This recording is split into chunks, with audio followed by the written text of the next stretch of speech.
Hello, everybody. Welcome to Blueprints 2020 Virtual Gen Con. Thank you for joining us. This is exciting. We're excited to be here and present to you what our company has been up to and what we're looking forward to doing in the future. I'm joined with a few of my friends. You'll see them there on the screen.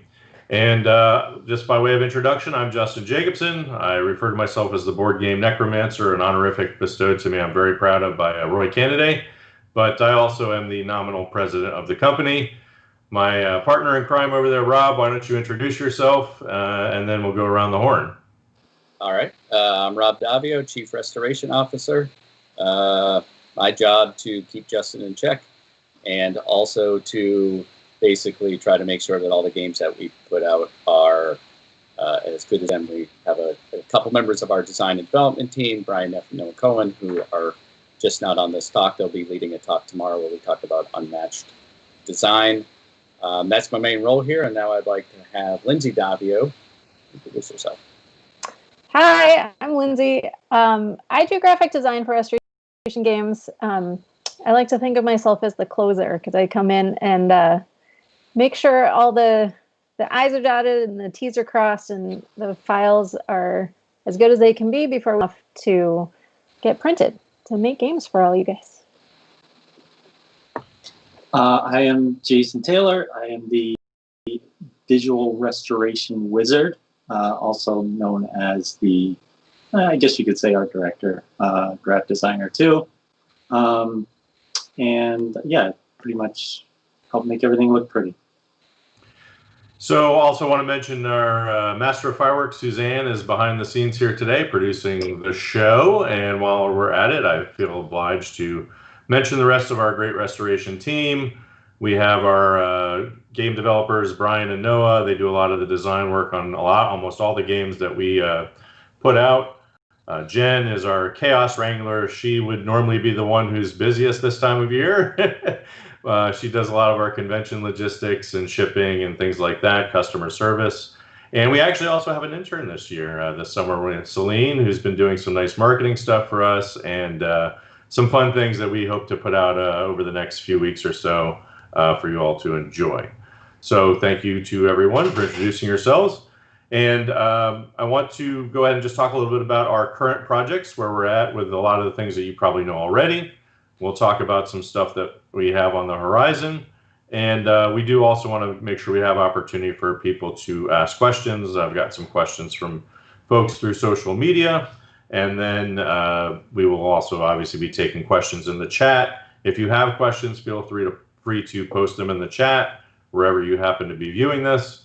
And we will certainly try to answer all your questions. There may be some things we can't answer, but we'll do our best. So let's talk about Unmatched to start things off. That's been a very hot property for us, obviously. It's been incredibly successful. We released our first 3 sets last year at Gen Con.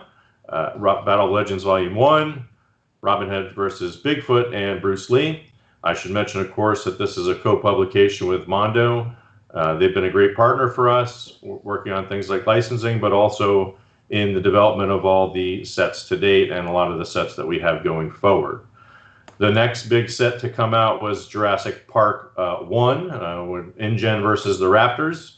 That has been a lot of fun, some neat things in that set. We know a lot of people are enjoying those new heroes. And then also right on its heels, Cobble and Fog, which was just released a month ago and is in stores now. It's available in the Gen Con store if you're hunting for a Gen Con release. So I think this technically qualifies. And also available at your local game store, however that's working out for you these days. So those are the sets that are out now. We've got a couple of sets coming up on the horizon. We've got Buffy the Vampire Slayer is our next big licensed set coming out later this year. We'll say fourth quarter sometime. We don't have an official street date yet. We should have a street date soon. But we did reveal the heroes. The cover for that was recently revealed. Buffy, Angel, Spike, and Willow. There's a few surprises in that set. I know folks are eager to see things like the board, some of the mechanics. We'll start rolling all that stuff out very soon in partnership with Mondo, and we're excited to let you all see that. Then we've got a few more other things coming up. We've got an unannounced 2-pack that will be coming out for the holidays. And I was just going to say, why don't Lindsay, why don't you take the lead on that? And we can't talk about what it is yet, but we do have maybe a little bit of a sneak peek we can show you on that coming up.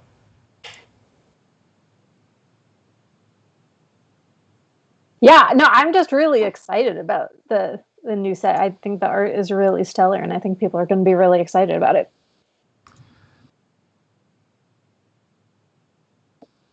Oh yeah. So sorry. Well,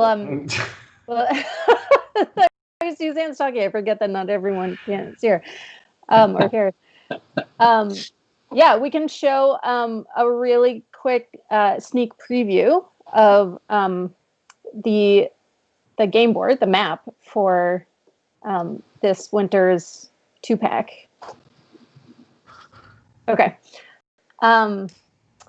So we have a new mechanic in this set where you're inside a building and there are doors that you can actually manipulate to close off paths, or actually to even close off zones that really kind of change how the gameplay works. And so you have to be a little strategic about it, but it's a really cool mechanic, and I'm really excited for people to get to try it out. Yeah, we were very excited with the response in the InGen versus Raptors set about the one-way paths, and also in Cobble and Fog with the secret passages. So trying to find little tweaks to the game that we can put in that change things up just a little bit was something we were interested in doing. Rob, do you want to talk a little bit about the design aspect of doors in the game? Yeah. Well, I can talk about the maps in general. I mean, one thing we noticed when we did the early maps is we were paying attention to zones and choke points and various things like that, but they do feel different, but we were going to have some diminishing returns in battlefields if they were all just that. So with, Jurassic Park 1, we introduced the idea of, one-way direction where, you get pushed off something and get back to it. There's doors in this set. What we're really trying to do over the next couple sets that we're working on, and we've got a lot that we're working on right now for next year. I'm trying to do the math in my head. 7 between both companies-ish? I don't know. So many. We're really starting to look at what the maps can do so that you can make the maps not a character, but feel like the environment is really important, in addition to keeping an eye on movement and choke points and distance and things like that. So you may see some things like secret passages reused, but right now we're exploring new space with those and trying to make the maps just as much the feel and heart of the set as the characters, which we really think we did a good job with that Manor House and Cobble and Fog of making that feel, both the characters and the setting, like they belong together.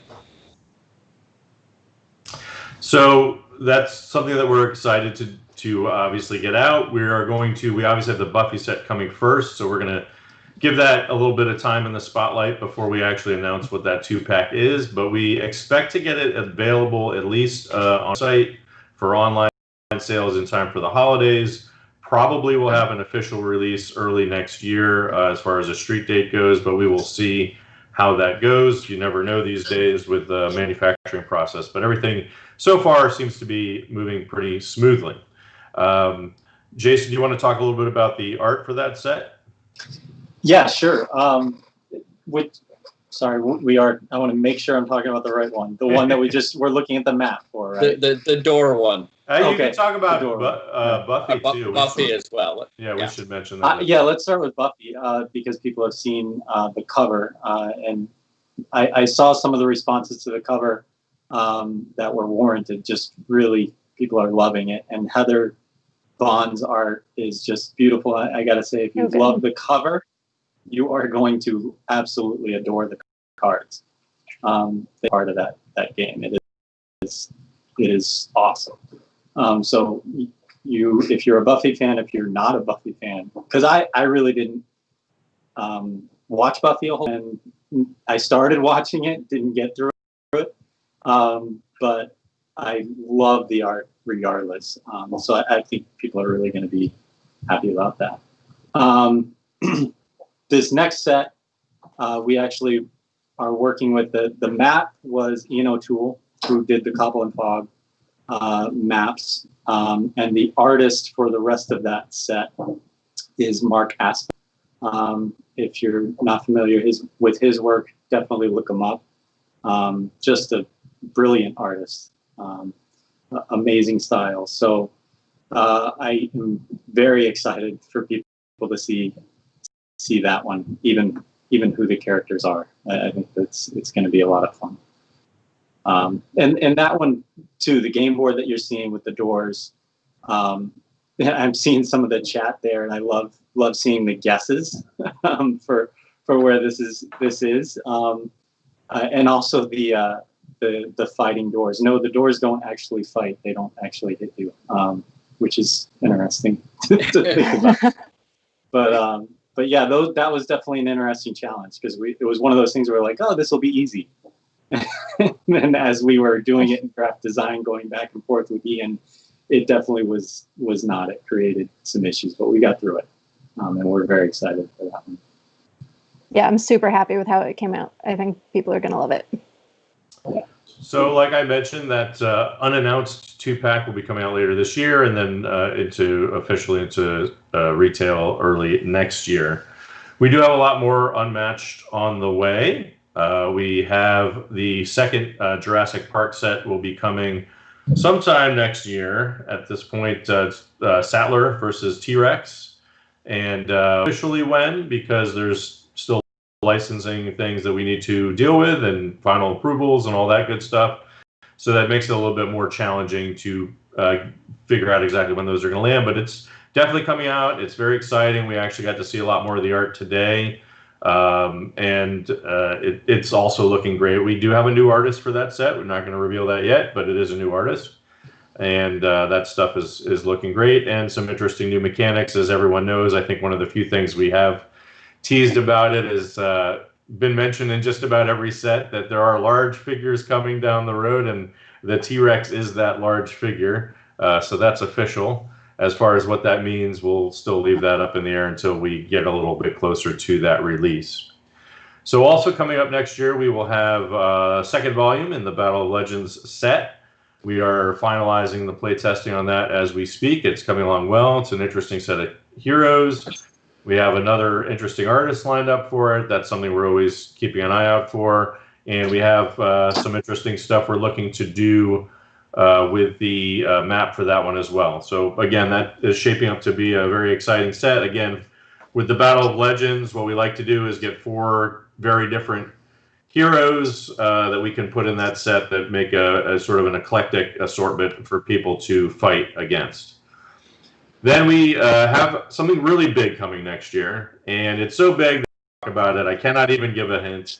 Right, great. So I'm going to cut you off right there, because you like to give hints. And I want to take a moment to thank actually all of our playtesters. I can see a couple of them on this Twitch. Like, it is a lot of work to get these sets to be finished, for everyone to find the loopholes, to find characters that just mop the floor with our new characters. So I just want to take some time to thank you on everything you're doing. We have a Discord channel that we sometimes do pop-up playtests for various sets that are in development. So if you're on there, you'll just get like, hey, can anyone play, Saturday from 9 to 11 or something in the morning, and we'll go on there. So it is hard to get enough data to take a look at all of this, and Noah and Brian are really doing a great job of getting our heads around what makes a good deck and what makes a bad deck, and what we've done right so far and what we've done wrong.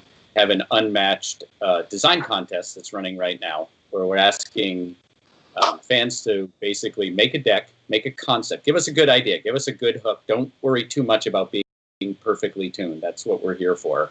But show us something we haven't seen, and we're going to take the top 4 and put them together in a set. We don't know which 4. We don't know what the name will be. We don't know when it will come out, but that's the plan, and we will pay you for your submissions, the winning submissions.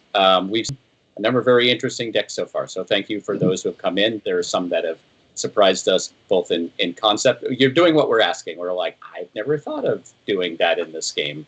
And some of the characters themselves have been really great. And we're doing a full panel tomorrow, 24 hours from now, same time, to really talk about how to design a deck, to take questions about what we're looking for. We're not looking for characters, we're looking for public domain, kind of some tips and tricks to think of to give your projects a chance to really shine. The only other thing I think we probably should mention on Unmatched is that we have heard your pleas, and we will be working on some sort of storage system. I can't guarantee what it's going to look like or if we'll even be able to make it happen, but it's definitely something we are actively working on. We're excited about some of the concepts that we've come up with, and we will be looking to try and do something for that probably sometime next year. And so we're always looking for suggestions, and we know it's something that a lot of people are interested in. Like I said, Unmatched has been doing great for us. We're super thankful for that. We're excited. We have so much fun working on it that we're excited that you all are continue to give us the opportunity to continue to develop that line. And so obviously we're going to continue to bring products and accessories and things to help make your experience even better. So I'm very excited about that. So that's the bow on Unmatched for now. Obviously, if you have questions, you can post those, and we'll talk about those later. But let's move on to our other big project, probably the biggest project we've ever worked on. That would be Return to Dark Tower. So, Jason, why don't you give us an update on where things stand from your perspective on this massive project, Return to Dark Tower? Yeah, we've pretty much we have wrapped all illustration for the print of the game, for the print version of the game. App development is still happening, and the app team is doing an amazing job of kind of taking what we've done with the look of the game, what Christina's done with the look of the game too, and bringing that to life. But as far as right now, my head is below sand in working in the print version that's coming due soon. So very excited about where it's coming along, and being able to play it over TTS is a new experience, and we've just had a few play tests of that just to kind of verify some of our graphics and things like that, that they're working right. So yeah, it's coming along. Excited about how it looks, and again, Christina's kind of style to that really helped shape and form, inform the design of this game a lot. So really excited about where that's at. Rob, why don't you give us an update on gameplay? Yeah, when you talk about the biggest game we've ever done, it's the biggest game by far that I've ever worked on in 22 years of making games. It's like an international sprawling heist movie. We are wrapping up a big 2-week playtest that playtesters are playing all on TTS, so they have a virtual tower, which really takes away from seeing a physical. But on the early versions of the real app, and what we're hoping is close to the final versions of the rules and the cards and the powers and the heroes. And we've gotten 60 or 70 playtests. Thank you. We know, this is hard to play on TTS, and some of these games can take a while, especially a first game.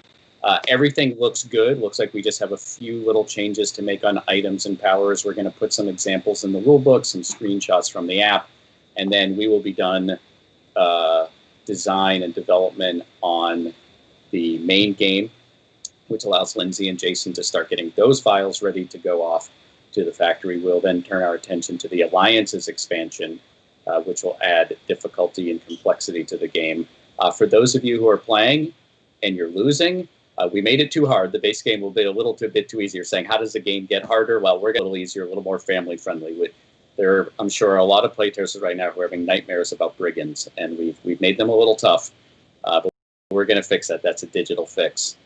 Once that's done, our attention focuses until launch on putting all the bells and whistles in the app. The original game had a lot to do with sound design. We all, if you're old enough, remember the sounds from the tower. So the tower and the app itself are going to have dozens and dozens of sounds and sound design, and we're really going to kind of make it come to life. We're going to start seeing the real tower.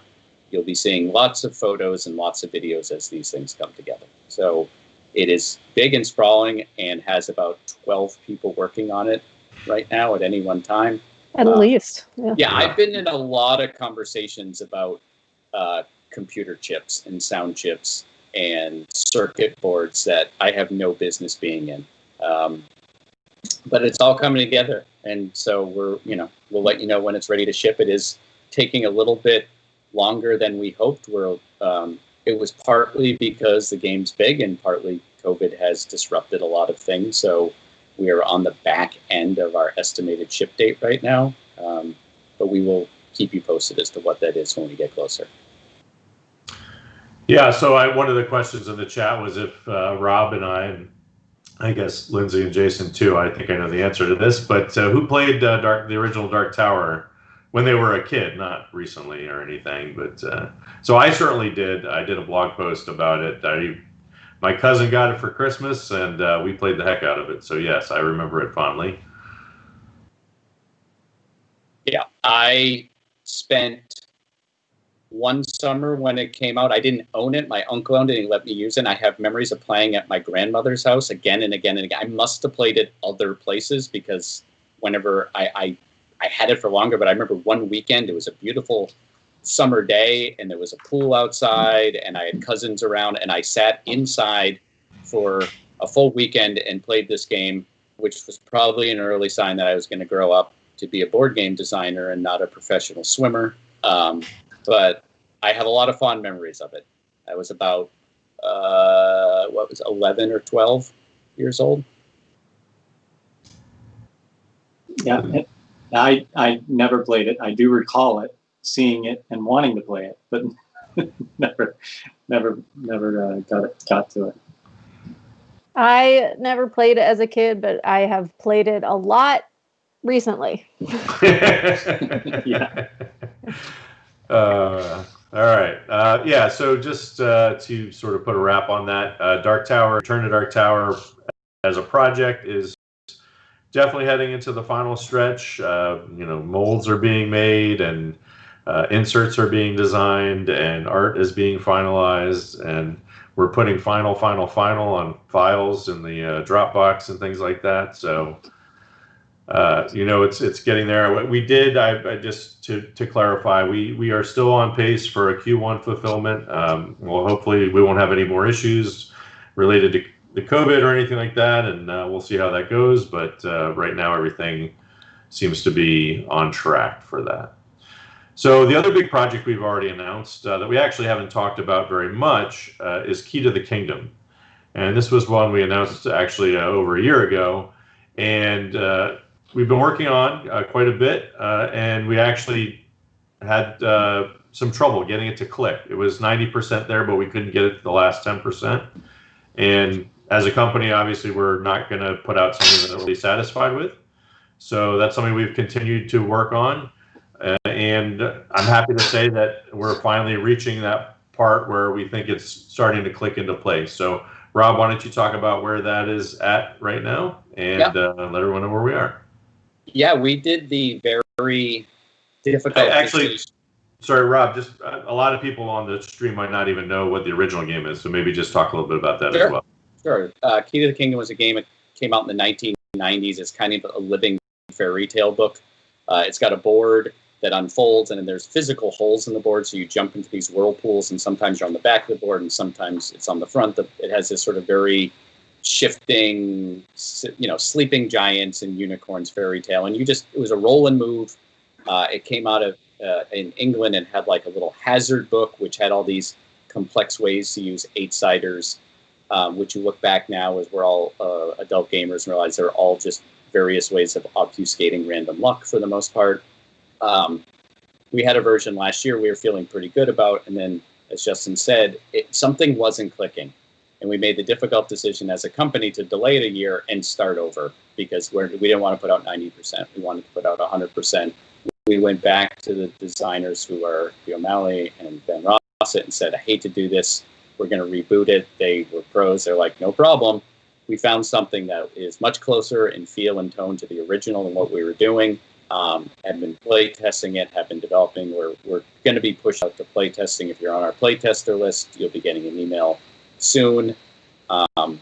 And we will be putting that out. The art has already started. We actually, that was an additional thing. We had started the art last year when we pushed pause, and so we had a lot of art done, so the prototype looks more finished. now than you would expect for a first playtest. But the design team was playing the other day, and we were having so much fun that we sort of blew by the end of our meeting, and like all of our dinners were late because we hadn't like stopped to do that, which is always a good sign. So that we're hoping will be out middle of next year, third quarter, maybe at Gen Con next year. We're not quite sure right now. It depends on how it sort of comes together. I mean, we're not quite sure where there's going to be a Gen Con, right? Hopefully, let's keep There'll our be fingers a crossed. Gen Con, even if it's in our hearts and here in our homes. So I see someone in the chat has asked if there will be minis in Key to the Kingdom. There will be miniatures, and in fact, one of the things we're really excited about, I'm not going to go into any detail, but the playable heroes, we've kind of landed on something that we're pretty excited with, so that's fun. And then just in general, the theme of the game, maybe Lindsay, you could talk about this a little bit, the overall theme of the game and sort of the style and what we're going for with it. I could not be more excited to work on this because it is just silly and delightful and funny, and it just like nothing serious about it, right? The art is amazing, and it's just a visual delight. Yeah, art by Andrew Bosley, by the way, who did Everdell, among other things. And yeah, he's a perfect fit for that style. It's sort of got like a Shrek or Happily Never After, some off-kilter fairy tale type style to it. That's a lot of fun. Someone's asked if it's going to Kickstarter, and that's a no. It's going to go straight to retail next year sometime. So obviously we'll reveal more info on that as we get it. Go ahead, Jason. I was just going to say the fun thing about Andrew too, that we kind of knew going in, but as he started really doing the character design, our sense of humor and his sense of humor just really vibed. It was like Rob had just a list of names that were great names, and then Andrew's like, I see how this could do it, and did it a completely different way than we necessarily expected, and just really excited to see perfect. Some of some of that stuff comes through. It is a whimsical game. It is a little bit of a younger game. It's fun. It's like maybe Stop Thief level of sort of weight, or family. It's something to play with your kids. It's got a sense of humor. I like to say we were working on it in Dark Tower at the same time a year ago, and then they got off different schedules. Dark Tower is our Lord of the Rings, and this is our Princess Bride, right? It sometimes even breaks the fourth wall in the writing. So we're having a lot of fun. It's fun to do a game where we can be whimsical and kind of have fun with it. And we're not going to reveal them now, but I'm going to say, and I'm not going to spoil it because I don't do it, I love our main characters. Yeah. No, I think we're all excited to finally actually show off more of the game. So hopefully later this year we'll be able to start doing some of that. So those are the big announced things that we've talked about. We do have some stuff that we haven't announced that we're working on. Here's the most disappointing part of the stream, and we'll see if everyone's going to drop off after. We do not have any major announcements to make. We've done that. Brian, you can go to bed. There's a guy from Singapore. It's 1:30 in the morning. He's staying for a big announcement. Brian, free to go to bed. Yeah. So we've often made big announcements at Gen Con in the past, and obviously we've been working so hard on Return to Dark Tower and some other projects that we have stuff that we're working on, but it's not in a place where we can announce yet. I would expect we'll be making a couple of announcements later this year and early next year. We're excited to bring them to you. We do have some big titles coming up, stuff that people are going to be excited to see. Probably a good time as any to mention. We still, from the very first day we started the company, if you go to our website, you can go in there, and the very first thing at the top of the page right underneath our name is you can tell us what games you'd like us to bring back and why, and we love to see that. I get emails every time someone enters something, I get an email with that suggestion. And I will say a lot of the suggestions that we get, a lot of requests for, you might start seeing over the next couple of years. So we're excited to do that, but nothing official to announce at this time. We do also have a couple of smaller games that we're working on that are going to be a lot of fun, more along the lines of like a Dinosaur Tea Party. One in particular we're getting pretty close to that we'll be releasing sometime next year. We don't have an official date for that yet, but that all is also looking to be like a lot of fun. We think those sort of little whimsical games are an important part of our line, and it's something we're excited to be bringing you. So then the only that one also has really sorry, great before art. we move away from Key of the Kingdom, I see a very important question as well. Key of the Kingdom have an even amount of male-female characters? The answer is very, very much a yes. We take that sort of thing very seriously at Restoration. We're looking at it. It will have female characters, and not all the female characters are like rail thin, sexualized. Like we're trying to show a cross section of body types and people and colors and shapes and sizes across everything we do, male and female. So yes, very, very much so. And if you ever see us not doing that, you let us know and we will apologize. Yeah, I mean, diversity and inclusion is something we always work hard on in the hobby. We continue to do that. We're constantly bringing it up on team meetings and whatnot to make sure that we're keeping ourselves honest for that. So we appreciate that question, and definitely something that we're. So one of the other projects that we've been working on is on the digital. Virus hit. We know a lot of people were stuck at home. This is something we were just starting to work on a little bit, but really kicked it into high gear when the virus hit, and so we were able to very quickly, thanks to the help of Board Game Arena, they were extremely good partner on this, to get Downforce on Board Game Arena in beta very quickly, and then it was also now just recently released as a full release, and it's been getting great reviews. It's an excellent implementation. They did an amazing job with it, and I know they're also working hard on bringing more of the expansion content for Downforce to that. So keep an eye out for that and check it out. We also know that a lot of people, like I said, have been enjoying Unmatched, so we're looking for digital implementations there. And part of that is we were able to get a free TTS module simulator. For those of you who are not in the know yet, it's a little bit, it's an interesting platform. It can be frustrating at times, but it also has a lot of robust programming ability. We're able to do a pretty interesting interface with it. That's a lot of fun. And I know a lot of the fan community has been embracing that. So that's also something we've been working on. And then we're also continuing to work on other digital projects. We're nothing to announce yet, but we are looking to do more games on more platforms in the future. That's something we will always be looking at. So I guess we'll just go ahead and talk about the one big elephant in the room that yeah, I'm happy to talk about this. Go ahead. When we don't talk about games, it means we have nothing to talk about. So I know that we filed a trademark for a Hero Quest game. Honestly, I wish we could say we're making it. As of right now, we'd love to make it. It's our #1 requested game, but there are a lot of pieces we have to put together to make a game. And we're regularly kind of looking at our top 5 games and saying, is there anything we can do to lock this down, to make sure no one else gets it, to make sure we have all the pieces in place? One of those is filing a trademark. It's a little bit of money, puts you on the clock, and if it doesn't come together, you've lost your trademark. Please don't assume when you see a trademark registration, it means we're making something. It means this would be nice. We want to make sure we have the name if it comes together. So trademarks are public. Trademarks got out. Some press people got it. We have nothing to talk about. I would love, believe me, I would love to make it. We do not have the rights yet. We have not locked everything down. We just applied for a trademark. So it is like there are lots of pieces of the puzzle to put something together. One of them is public. And when you see the public piece, it implies that there's a lot more going on than there is. And so I don't want to disappoint people, but it's just hard when you have like a piece that gets public and then I have to come in and be a wet blanket on things. When we have it, if we have it, when we're ready to talk about it or any other game, we will shout it. So I'm sorry, like people were saying in the chat, like not talking about his confirmation. No, not talking about it because we've got 8 to 15 games all in the status of wouldn't it be nice? And that's one of them.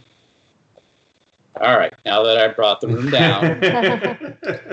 Why don't we do a few questions from the chat that we've had asked so far? And again, if you got more questions, you can do that, and then we'll have a couple more things to talk about. Can I jump in? Brian asked, who is Volkar's voice actor? And I want to answer that because it's a good friend of ours, Graham Rowett, who's an actor, does stuff on Broadway and voice acting, and he is amazing. And we love his work, and he's fantastic. I highly recommend his audiobooks. He's the Troy McClure of Restoration Games. You might have seen him in such things as the Return to Dark Tower teaser video. The Fireball Island teaser video. Yeah. The Stop Thief Kickstarter video. So yeah, he's always been great to work with. A nice guy, and he's got a good kid who loves Fireball Island. Yep. So yeah, Graham's great to work with. So let's look at some other questions we got there. There was a question about any hope of more downforce maps. Certainly downforce has been a product for us, originally designed by Wolfgang Kramer, and also picked up by Yellow. That's actually something I should also mention real quickly as an aside. A lot of people have been asking about Unmatched for foreign language editions and outside the US. Let me just clarify that real quickly for people who are interested in that. So we licensed the rights to the non-US and Canada editions of the unlicensed sets for Unmatched to Yellow. They've been our partner on Downforce and did an amazing job. Their quality is always top-notch. They've gotten Downforce into, as of last time I saw, 16 different languages in a bunch of different countries. And they're just able to get a much broader reach than we've been able to do. And so we think to get the game to more places, that is how we wanted to handle that. So they are working on those. I think those sets will start rolling out before the end of the year. They are working on Cobble and Fog. That'll probably be next year sometime. The unlicensed or the licensed sets, Jurassic Park, Buffy, some of those are not part of that arrangement. Those will be available in regular distribution as of right now, and so you should be able to get those when they come out. Getting some work done, as far as the retailer getting it through their distributor. So going back now to Downforce, it's been a great product for us. It's a design that we love to work on. We are in a little bit of a hiatus, and we're probably going to start looking at some other stuff later this year and next year, and maybe work on something else to continue that line. Also, Stop Thief has been a good seller for us. It continues to sell well. It's a design we love. And so that's also something we're going to look at to continue doing something with down the road. I know someone else also asked about Fireball Island expansions. Nothing obviously to report on that directly, but Fireball Island has been a lot of fun. That was a ton of stuff, a fire hose of content, if you will, right when we released it. So we're going to definitely do a little bit of a breather there, but it's something we will continue to look at. And if we can find something to do there, we will obviously do that and announce when we have something there. Jamie knows my dream Unmatched license. Yeah. Jamie is at Mondo and is on, talks regularly with all of us about all the licenses and non-licenses. We're not going to take her bait. But the general question of what is your dream Unmatched set, it's like anyone we put out, we're all in love with. We just don't do it. There's a lot of characters, and if we don't like it, we just don't do it. We've had many characters not make the cut. Finished decks, we're like, nah, not that good, and we just put them to the side. So I will say that I play tested a version of JP2 several months ago, and Ellie Sattler was my favorite character that I have played. It was so fun. I'm a huge Jurassic Park fan. And the best named cards in the set, in the whole series, I think. I love, the card names for that one. I'm sure you can imagine what most of those are. So let's look at some more questions from the chat. Would you ever do a CCG or a TCG, Rob? What do you think about that? I know Noah and Brian love to do that. They are huge Magic people. We'll look at anything.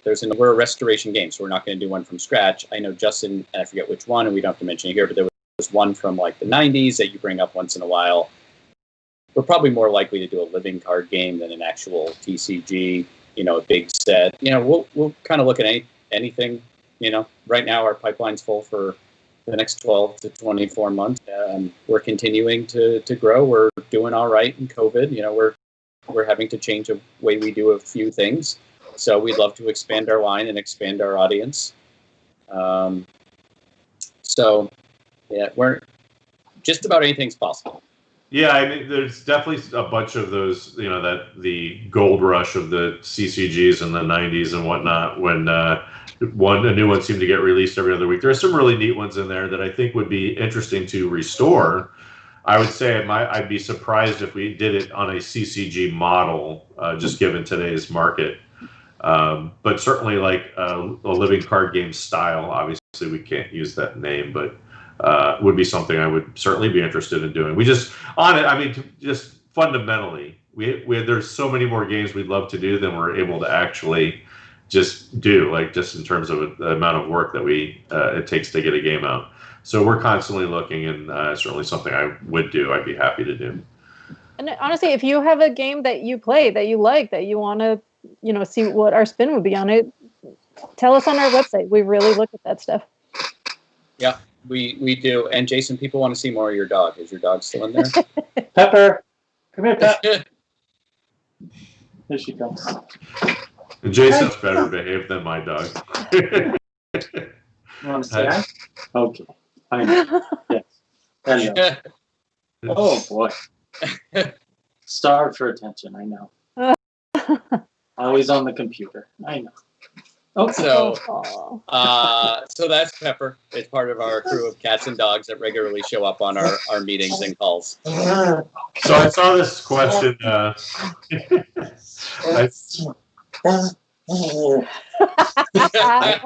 awoken the beast. Yeah.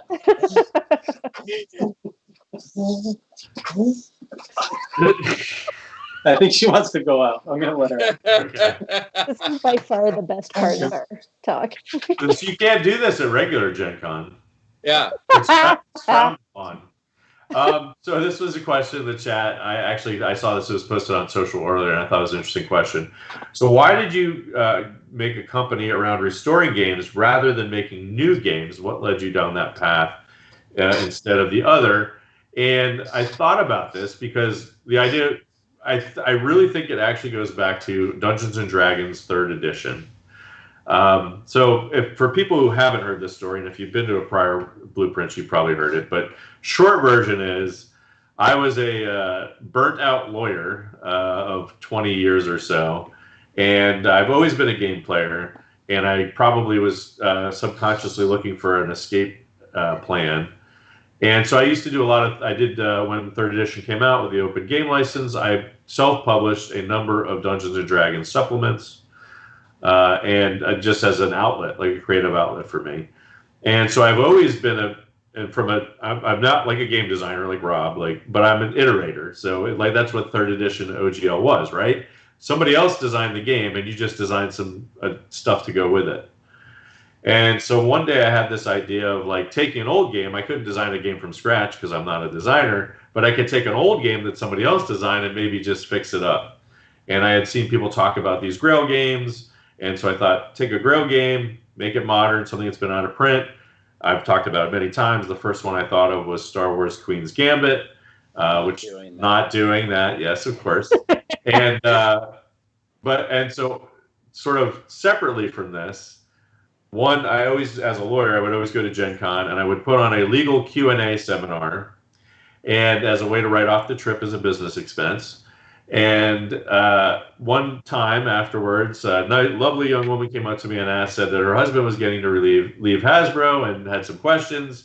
Can we go to dinner? And that was Lindsay, and that was Rob, and sort of became Rob's lawyer for a little bit.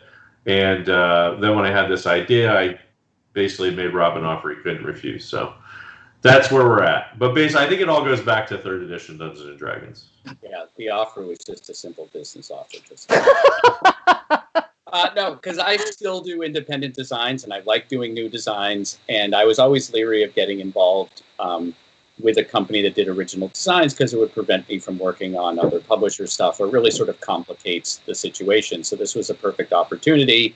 I was always interested in what publishers do and sort of creative directing and thinking about games as a whole and lines as a whole.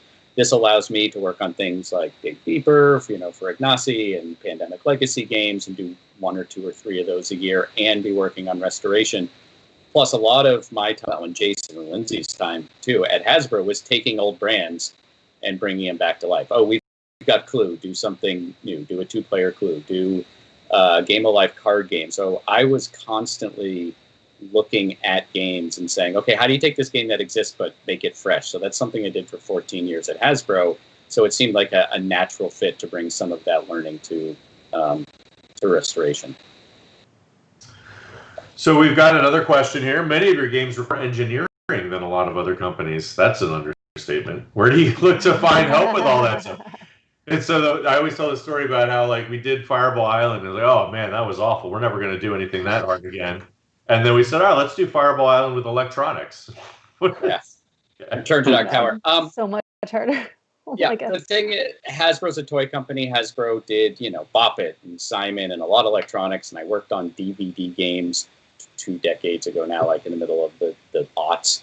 And so it's stuff that I was around, but Hasbro had an in-house department. Sometimes it would be consultants. So the hard part was not knowing what we needed. We need an electrical engineer. We need a model maker. It's just finding it on the outside. So it was leveraging people who weren't at Hasbro anymore or calling up studios or consultants that we used to work with at Hasbro and going back and just finding the right people. So we at least knew who we needed for the job, even if it took sometimes weeks or months to find those people because they don't work 3 cubes over like they used to do at Hasbro. So that's how we ended up being able to do these things, and we're always biting off just as much as we can chew.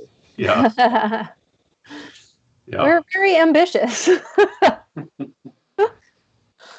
So here's another question. Are there any plans for more historical characters in Unmatched? I was always in love with the idea of the old History Channel anachronism card game. That's a good one, but didn't like that system very much. Found myself drawn to the history inherent in the characters. Lindsay, this seems like a perfect one for you to answer. Go ahead, Liz. Everyone's asking. What do you want? Go ahead, get it out. You guys, it'd be so great if we had a Hamilton versus Burr set, but like fully licensed so that all the card names are lyrics from the show. Right. This would be very difficult to do, but Lindsay brings it up often. She's not wrong that it would be amazing, though. Does anybody know Lin-Manuel Miranda? No, I'm sorry. Yeah. We need a connection. Was that all we need to do? No, we are looking at historical figures. Actually, there's people from fiction, and then there's historical. Sometimes historical characters have been romanticized or become part of myth, but when you dig into their story, they're really, a lot of them weren't nice. And so we have to be careful about playing a character that did some despicable. I personally never want to make a Jack the Ripper character. Like, interesting story. I don't know if I want to have kids playing as that character. So yeah, we are going to be looking at some historical characters, and it's interesting. We talk about it all the time, and then there's power level and mythical creatures and generals and battlefield people, and trying to find people who aren't yet another European white guy who fought in a battle with a sword or a musket, right? To make sure that we have a full range of everything this planet has offered up to us, both in fiction and fact. So we're trying to go far and wide with all of this. Somebody suggested Abraham Lincoln Vampire Hunter, which I have to say I love. It's a license. Because it's licensed. I actually did listen to that audiobook. But I love the idea because we have vampires. Yeah, many vampires. Yeah, we actually have to stop making vampires. I think that's great. Yes. We put the kibosh on my Blackula set. Put a lot of kibosh on a lot of things. There's a lot of kibosh. Yeah. We have about 10 minutes left. Thank you for the questions. We're going to keep answering. Will Restoration ever do a roll and write? Well, Suzanne works here. So sooner or later, we have to. That and a game about pies. So we're going to have a game about baked goods, a game about pies, and a roll and write. And then we fulfilled our contractual obligation towards it. That's right. Here's a good question. Talk about what game originally got you into the hobby, because my answer is very timely, seeing that it's Gen Con right now. So when I was a kid growing up, I was always into board games, but I was always the kid asking everybody if they wanted to play a game with me. But I only knew what was at Target or probably Cal time, so Clue and Monopoly and that kind of stuff. And then I started working at Hasbro Games, which was amazing. And I got to go to Gen Con to, help sell HeroScape at the time. And as my preparations leading up to going, a bunch of my coworkers are like, all right, well, you need to play some games to like get ready for the after hours at Gen Con, where we're all just going to be in hotel rooms playing games. I'm like, I don't know what you're talking about. I play games. I work here. And that was when I first got introduced to Settlers of Catan. I know it's a cliche, but it was my first Euro game. And it was just, it opened up a whole new world that I had never been aware of before. And I have never looked back. Jason, why don't you answer that same question? Well, mine's boring now because it's the same answer. Because really, Catan was, I had, and the funny thing is, so this. Jason comes with dogs and props. Okay. This one here was my first game that I played with my dad, and I remember that being kind of a big deal for me. My introduction to like, games is like big for me. But once, it stuck with me. And then when I got the opportunity to work at Hasbro Games, it just kind of all of that rushed back. And I was like, oh, this is great. But not until I actually played Catan did I feel like, oh, wow, this is a thing. This is pretty cool.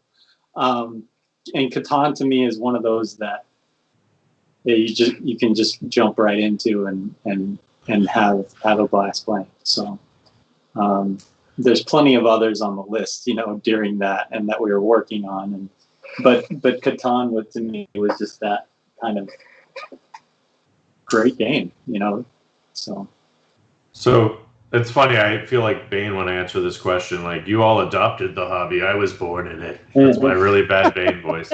That is literally very, very bad Bane. I can't do a bad Bane voice. I can't do a Bane voice. So literally though, my dad and my uncle were into war game. They were gaming long before we were ever born.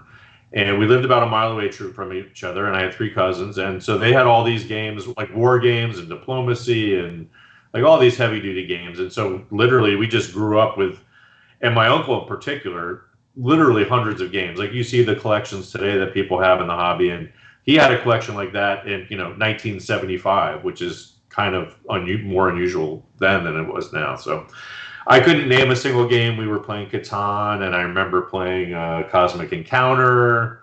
I remember playing all kinds of stuff. Obviously, I don't know, all the 3M bookshelf games and all that kind of stuff. So, Rob? For me, it's first edition Dungeons and Dragons. Advanced Dungeons & Dragons turned me from someone who played games as a kid, because you play games and they're kind of fun, to someone's like, I'm on. And like Jason, it's never far from my heart or my desk, right? There we go. Regular. I even have the yellow character sheets. It's funny. I went to photocopy my old character sheets at Staples like 8 years ago, and I was looking for that particular goldenrod yellow, and I found it, and I was so excited. I said to the guy, I'm like, can I buy this? Can I do it? And the guy was like, no, man, you're so excited. And he gave me a whole ream of this yellow paper so I could print them. And I was like, I don't know what this is, but I've never seen someone get so excited about yellow paper. So this is yours. All right, so let's look at some more questions here. What's each of your favorite tabletop game over the last year? Are we supposed to still be playing games and not making them? I've got. It's cheesy, but it's true. Cthulhu: Death May Die. Thank you, sir. Rob worked on it with Eric Lang, Simon Come On production, I guess. It's a lot of fun. It's right in my game group's wheelhouse. That style of game, and it just has a lot of love in it. So that's definitely been my most fun game over the past year. I'm looking forward to Pandemic Legacy Season 0 too while we're at it. Hey, thank you. I'm going to cross-promote my other company. Giving a talk tomorrow, Matt and I, tomorrow 7 o'clock Eastern, we'll be talking about that. There you go. What about you, Ollie? You played some games, some other games. Tales of Glory. I remember we had fun with that one. Was that a year ago? It was about a year ago, right? I don't know. I remember playing that one with you. Yeah. Justin, you and I played Lockup together, and I liked it enough that yeah. I bought it, and Rob and I played it. That was good. I do like that one. Yeah, that's a good one. I just played, and I just recently played it. I think this counts as the last year's the National Parks game, and I didn't play it for a while, probably out of jealousy because it's like beautiful. It's real pretty. It's just the graphic design is amazing. Everything's amazing. But played it with my son, and it was a lot of fun. I had a lot of fun with the game, despite all the art. The art, obviously helps coming from an art director. But I really just enjoyed the gameplay as well. I'm going to name one, which on first blush, bear with me, is going to sound like the most egotistical thing that a person could ever say. But my favorite game of the past year has been playing Betrayal Legacy. Because it's a game I worked on. I never get to play legacy games. I always make them. My kids aren't huge gamers. My daughter a little bit so than my son. They're 21 and 17. And at the beginning of quarantine, I said, look, I'd love to play this game to kind of show you what your dad does for a living. And I said, I kind of want to play the campaign. So at the end, you have a free play version. So I could play it with other people, and there's Hans, but you need to kind of play it to break in. And they're like that. I'm like, just play 2 games. And they loved it. And we played every night, 2 or 3 games. They got so into it. And then we got done and we played about 15 free play haunts, and we had stories every night. They were like, can we play again? And it was just like a proud dad moment to say so loved by my kids. So if you're talking about favorite memory of tabletop gaming, that's got to be it, even though it was a game that, I was the lead designer on. That's a good answer. Yeah. So here's another question. We're probably the last question, it looks like. Aside from all the games you have actively in development and that are on the most wanted list, are there any other underdog titles you'd like to restore? How about Sinking of the Titanic? So let me start with the back end of that. Sinking of the Titanic is one that we've gotten a few requests for. It's certainly on our radar. No plans on it right now, but it's definitely something we've seen other people request. It's an interesting game. There's definitely one game out there. I'll say it again. Project Adam is the code name for that one. It's been that code name for several years, so much so that Rob doesn't. I remember what that we're talking about. Yeah. That so one. If you ever see me goofing off on the internet, just say, Justin, get back to work on Project Adam. Please, That's please my pet project. This has been on our kit since day one. I have no idea what our code names are because there's so many. I can't keep track of them. Actually, we have a game that we just have to find the time to do final production on. That is a very unknown game from a very known designer that we think is going to be a lot of fun. And so that will be out at this point sometime next year, just given that it's August 1st. That is just, I think illustration's done or close to it. It's just a matter of it's art and production need to be finished. It'll take like a month. Yeah. Unfortunately, we've got other stuff on our plate. I want to say one thing really quickly before we wrap, because people are talking about randomizing this in Unmatched. And I just want to mention that all of the character cards have the same reference card on the back. So if you want, you can take all of your character cards together and shuffle them and deal them out if you want to play random heroes.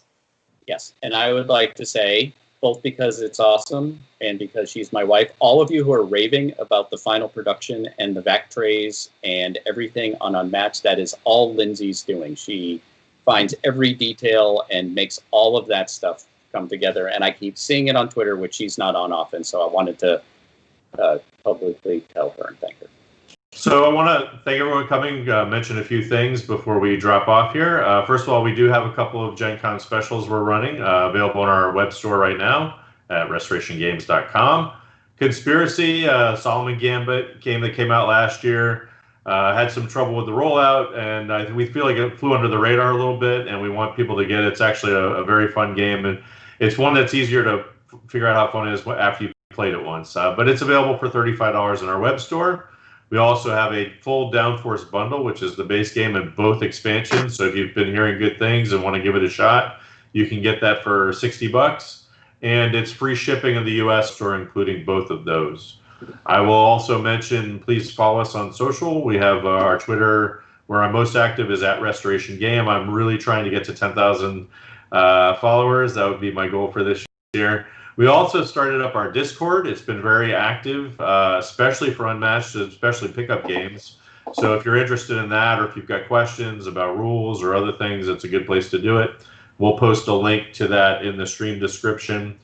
And we also do have, just a reminder, tomorrow we will have our deck design, how to create your own heroes in Unmatched seminar scheduled for tomorrow on the same bat time, same bat channel. Please be there. Yeah, even and we're not doing Batman.